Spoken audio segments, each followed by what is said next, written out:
Kumusta mga kalpanalo? Sa bidyong ito ay ating pag-uusapan ang kilalang child actor noon na sa ngayon ay ganap ng naging babae.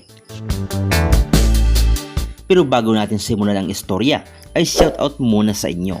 At kung bago ka dito kaibigan ay sana naman kung nais mo sa tulad itong mga isyong ating pag-uusapan ay makapag-subscribe ka rin kaibigan para lagi ay maging updated ka sa mga latest at newest na videong ating ipaglilingkod.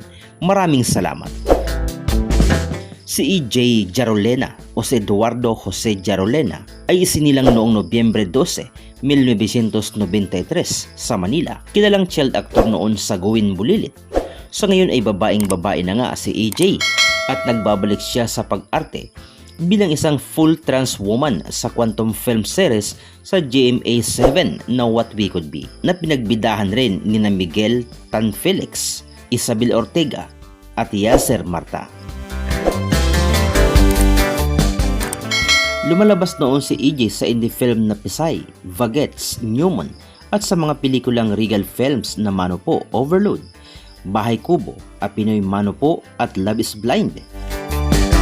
Sa TV naman ay naging bahagi nga siya noon ng Gawin Bulilit, May Bukas Pa, Mga Anghel na Walang Langit, Mara Clara, Growing Up, Walang Hanggan, Princess and I at maging sa Pintada. Taong 2018 ay nag-out si E.J. at nagbida sa pelikulang Mamo and a Mother 2 na tungkol sa mga transgender. Ngayon ay ina-identify ni E.J. na isa siyang trans non-binary. Tanggap na rin niya ang trato sa kanya ng nakararami na siya ay ganap na at tunay na babae.